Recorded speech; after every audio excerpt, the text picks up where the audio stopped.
Hello everyone. Let's see here. My name is Lexa. I do not love, just a disclaimer, I don't love being on video. I don't love having pictures of myself. It's just not something that I love. And that's been the case for a while, before me being raped and stalked even started. So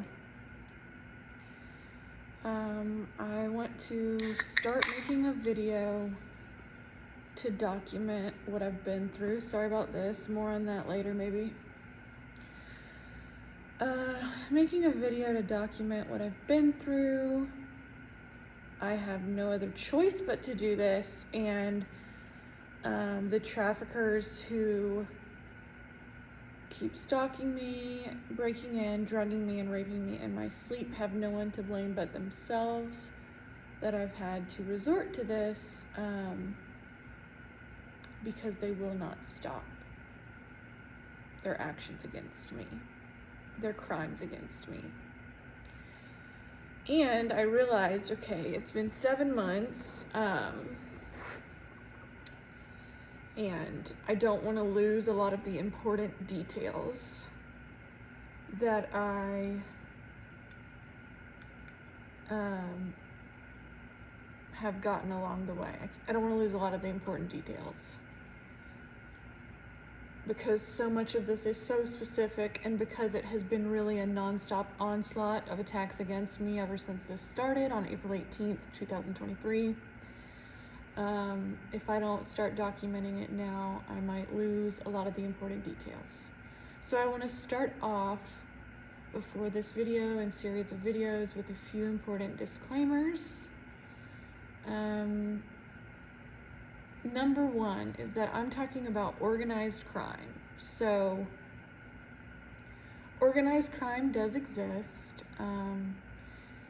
Anyone's free to look up the technical definition of a conspiracy. It's not my favorite word to use when dealing with this, but organized crime does exist. Groups of people who work together to commit crimes in the most efficient way possible to extract the most profits do exist. That is what I'm talking about here. That's what I've been victim to here. There's a lot of reasons that organized crime groups come together. What I'm talking about with my story, I say story, but I mean what I've been through and what I've been victim to, is some kind of syndicate. And so these organized crime groups figured out early on that the way for them to operate and avoid detection is to do so in secret. So that's why, it's not common knowledge for most people to know how these groups operate or that they even exist. Now, with that being said, I'm saying that in the sense of, why is the number one thing when you start speaking about these things to be discredited, to be, falsely labeled as paranoid? Well, because the average consciousness is not at the point of understanding how organized crime works, how groups of people work. But the precedent is there. With that being said, most people do believe victims. It's just a matter of kind of breaking through that lack of knowledge that most people have about this. But the majority of people, I truly believe, do not believe that victims of this are paranoid. So that's the first and most important thing to understand about this. A lot of time, another thing about that is that a lot of the victims of organized crime don't go public. Now, I say that with, the fact that I'm gonna have to go public now is because other victims have inspired me by doing it themselves. So I'm not trying to erase that. There are victims that go public. trafficking victims that go public who've been trafficked by a group of people like me, which is an important thing to distinguish from autonomous traffickers. But to hammer that point home, a lot of the victims of organized crime trafficking don't come forward. That's another reason that it's not as talked about in the public consciousness, at least not as common as it actually is to happen. What's an example, just really quickly since I brought it up, what's an example of an autonomous trafficker? Well, a type like Andrew Tate, right? He's still a trafficker. What he's doing is still just as bad. And he's still trafficked multiple women, and he's a pimp, but he's relatively autonomous in that he's an individual pimp. That's a whole other animal. When we're talking about organized crime, like I've been victim to, it's a whole other animal from pimps like Andrew Tate. Now, I'm not discrediting what his victims have been through whatsoever. It's still just as bad. But in the everyday operations, it's two different things. Okay. Getting that important disclaimer out of the way.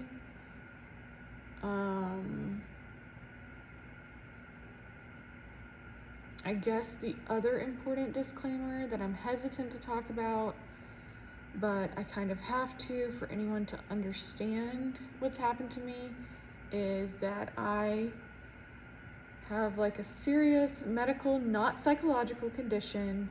It does not at all change my ability to care for myself, to be an autonomous adult, make my own decisions and what have you, but it does interfere with my life. Mainly the fact that I have Ehlers-Danlos syndrome. So,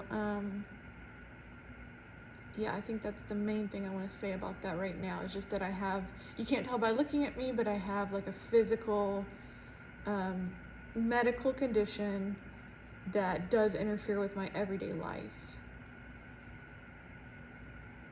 Okay, so the third disclaimer that I have to give before telling what has happened to me is that when I'm describing, oh, pimps are like this and stuff like that, all of that is stuff that I've had to put together for myself through my investigative skills, through the constant stalking that I've been victim to. This is something I've put together for myself, being very many degrees removed from it. I cannot stress that enough. That's the most important part of my story, is that I have not been part of any of this crime whatsoever. All I have done is try to get away, try to keep myself safe ever since this started, before it started actually, and try to go to the appropriate authorities. That is all I have done. So everything else is something that I put together for myself. There's a lot of trafficking victims who are just as much victims, who have been, coerced into commercial sex, and they're just as much of victims as I am. But my story is significantly different, and I have been significantly removed from every part of this. That's a really important distinguishing thing to make, not only to understanding my story, but to understanding how bad things are getting with these organized criminal syndicates and their sex trafficking operations. Understanding that it's getting to the point that you don't have to be involved, to any degree. I have not been involved in this at any point in time. And you can still be a victim of trafficking because they are so organized.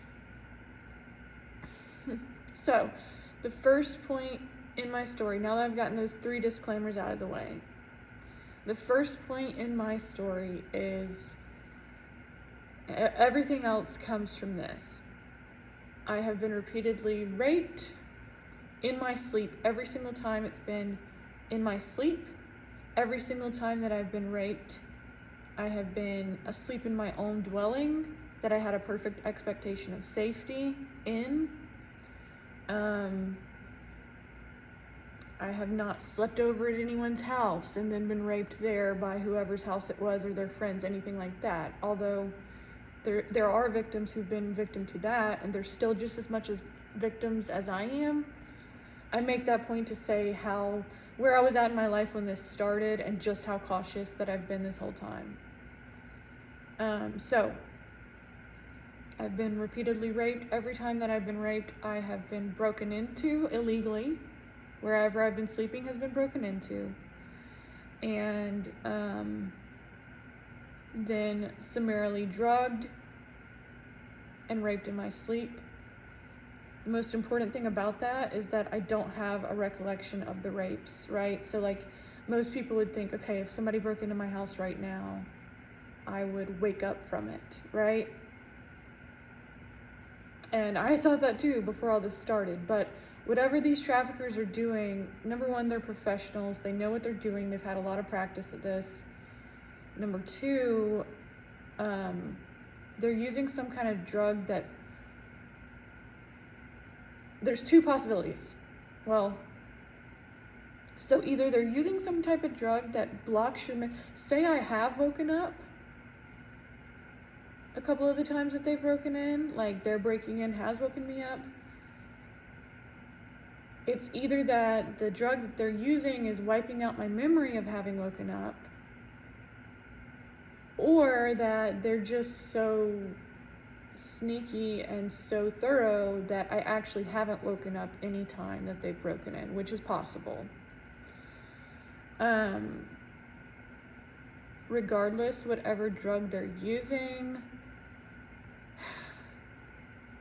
does a couple things. Number one, it blacks you out to the point, like if anyone watching has ever been blackout drunk, that's what this drug does to you. I also suspect that there's some kind of MDMA type of quality to whatever drug it is. I say that because a few of the rapes, I've had like a couple seconds of a glimpse into a memory of the rape, but it's like a dream. This is where it gets kind of weird as far as people who haven't been through something like this. Some people might disengage from this, but it's absolutely true. I'm 100% telling the truth about all of this. A couple of the rapes, including the first rape, I have like a few seconds of a recollection of it, but when I'm recalling it, while it's happening, it feels like a dream, and I have zero agency over my body, if that makes sense. Whatever drug this is takes away your agency completely. So it's not like I'm just like completely, I'm blacked out. I don't know what's going on, and I have no memory, except for sometimes I have a couple seconds of a memory, even though it feels like a dream. But I'm not just literally passed out, like completely passed out during the rapes. It appears that I'm conscious. It would appear to the untrained eye that I'm conscious, but whatever cocktail of drugs that they've mastered is doing that. Another important piece about whatever drugs they're using is that it's not the traditional date rape drug in the sense that it doesn't black you out for 12 hours. I noticed an extremely, extremely slight little extra tired feeling when I wake up from the night that I have been raped, but it's extremely subtle. And there's also been multiple times that I've been raped now, had to put this together later, that I wake up like an hour later and I'm fully conscious and fine again. I'm no longer under the influence of whatever drug this is. So that's a really, really, really dangerous combination, because these people can do this and you don't even know you've been raped. These people are absolute pros. I'm not claiming that this is super common. as far as the level of professionalism of these raping traffickers, but I am claiming that the fact that there's a consolidated group of them is bad enough that it doesn't have to be super common for it to be extremely dangerous to the rest of the population. Really quick, I'm going to pause this to make sure my audio is okay and then keep going.